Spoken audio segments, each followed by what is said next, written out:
How many people live in Iran, by the way? I don't know the population. At all? No, I don't know the population. You don't know the population of the country you seek to topple? How many people live in Iran? 92 million. Okay. Yeah, How could you not know that? I don't sit around memorizing population tables. Well, it's kind of relevant because you're calling for the overthrow of the government. Why is it relevant whether it's, because, it's 90 million or 80 million or 100 million? Why is that relevant? Because if you don't know anything about the country... I didn't say I don't know anything about Okay, what's the ethnic mix of Iran? They are Persians and predominantly Shia. Okay. Hey, YouTube, happy Sunday.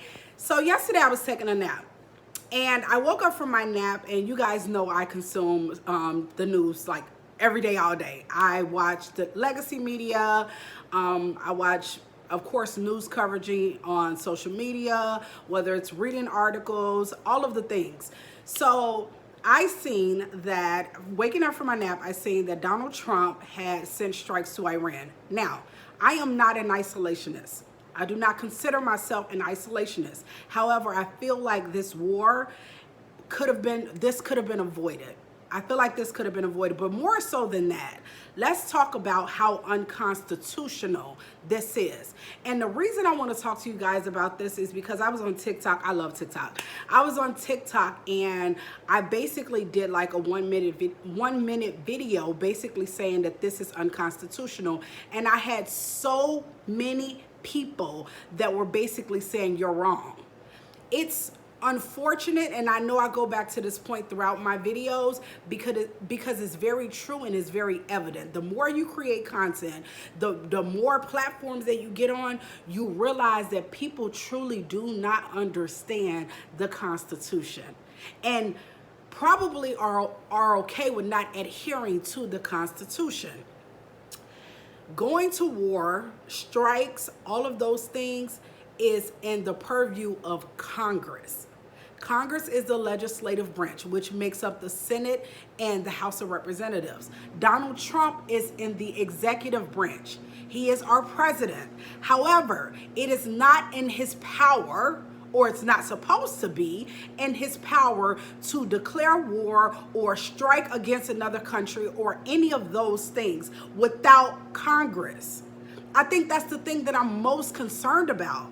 And a lot of people, a lot of Americans are not concerned about that. It's the fact that Donald Trump is literally behaving like a king, as if he has no Congress, if he has no checks and balances, and he does. He does. Now, our Congress is Republican led. So more than likely, or I'm not going to even say more than likely, I'm going to say maybe they would have went along with what he did, but it doesn't appear that he's even talked to Congress. He's even been in connection or communication with Congress. It seems like this is something that he just did on his own. And if he has talked to some people in Congress, he didn't talk to the Democrats, because I'm watching coverage and they're all like blindsided. This is the thing that people, Americans, should be the most alarmed about, is that our president is literally, like, he's literally going against our Constitution. Like, every day there's something. And I think we're in a bad spot, you guys, because there's so many citizens either don't understand the Constitution, the rule of law, how things are supposed to go, or they don't care. Because so many people is like, well, he's the president. Yeah, but he's not a king. We do not have a king in this country. So there's checks and balances. There's other branches of government. I never in a million years thought that I would agree with Tucker Carlson, and I'm going to insert the clip with the conversation with Tucker Carlson and Ted Cruz, because I think, you know what, I think Ted Cruz is an atrocious person. I think he's horrible. Tucker Carlson is horrible too.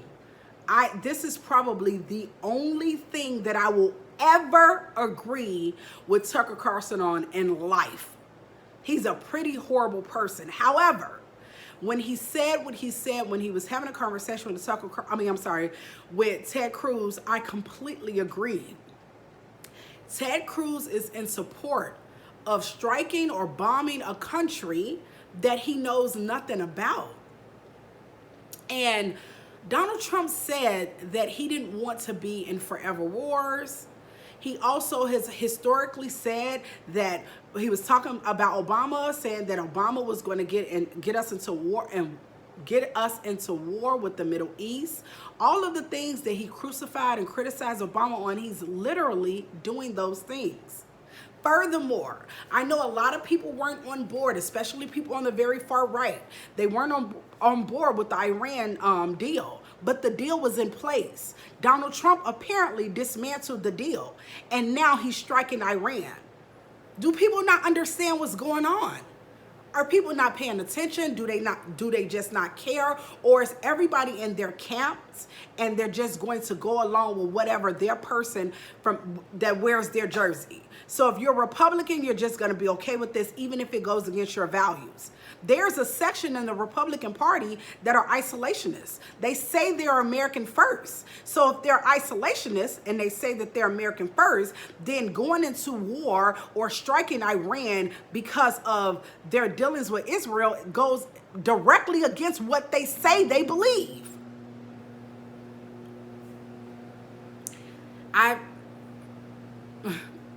I know there's a saying out like on social media, and people is like, I will never forgive people who voted for this.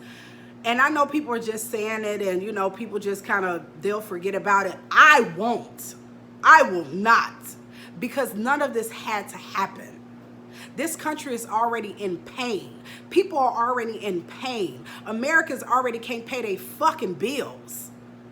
Like, we're still dealing with inflation. People are still having a very difficult time financially. We have a crisis, a mental health crisis in this country. We have so many things that we should be focused on internally as a country. And this is supposed to be from the party who swears they're American first. How is this American first? How is this America first? Because if you were America first truly, you will be working on the issues that we have within this country, like inflation, like the cost of living, like our mental health crisis we have in this country, like drug addiction and fentanyl and all. There are so many things that we should be focused on in America. And for people who say they are truly America first, how? How can you say that and support this? Because this shit ain't had nothing to do with us, in my opinion. How did it have anything to do with us? And we have very real issues in this country that are not being catered to, that are not being taken care of. Because Donald Trump wanted to strike Iran, but didn't want to lower the cost of groceries or the cost of every fucking thing.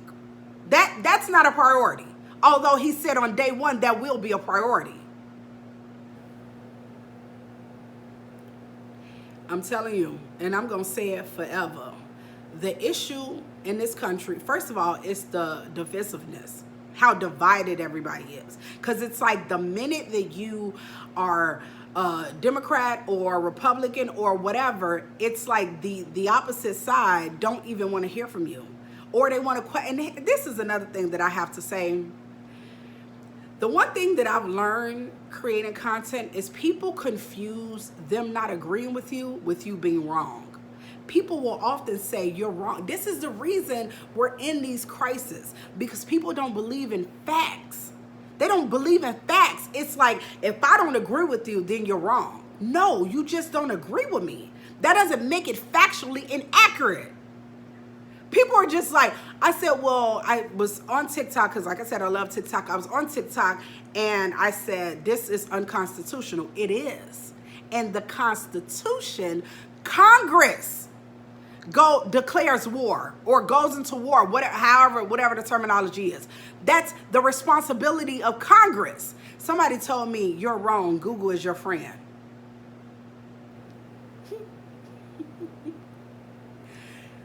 I'm not wrong. You don't agree with me. But the fact that you're that emboldened to tell me I'm wrong and I should Google otherwise, when it's obvious and apparent that you haven't Googled otherwise, because if you did, you would have made your comment. And I'm going to always and forever say this. The problem in this country, besides bigotry and racism and all of those things, is the lack of education. People do not know. They go with what they feel and what they think. They don't go with facts anymore. And I think that's the most detrimental thing that Donald Trump and his acolytes and the people in his administration, his 2016 team and this team as well, is they've chipped away so significantly at people believing in facts. A person will tell you you're wrong about something that's literally in the literature of the Constitution because they don't agree with you. That's dangerous. That is very, very, very dangerous, because you can say, well, you're right, but I don't agree. I don't believe that that should be there. But to just say that it's not real, it's not a reality because you don't agree with it, that's scary. That is scary. And I think that's the single-handedly most detrimental thing that Donald Trump has done to this country. He's gotten us to a point that people literally do not believe in facts. They do not believe in science. And the reason people do things like that, presidents, leaders do things like that, is because once they got your mind, your body follows. Once they can convince you that everybody else is lying except them, that's how they become a king. This is bad, y'all. It really is. It's bad and it's scary because this country has so many other things to worry about. This should not have been one of them. I understand that we are an ally to Israel. I understand that. And I understand Iran is a very bad actor. I understand that as well. But the people in this country do not want to be in forever wars. How long were we in Iraq? 20 plus years? Trillions of dollars spent. Trillions with a T. Trillions of dollars spent in Iraq. And for what? For what? What did we do? What accomplishments did we make? What was done? The Middle East is still the way that it was. So 20 plus years in a war, our money, taxpayer dollars being spent, and things are still the same. And we're talking about efficiency and waste and all of those things. How to This is bad. I do not agree with this. I'm worried for our nation. And I don't know. I don't know. I just know that you guys should have voted for Kamala Harris.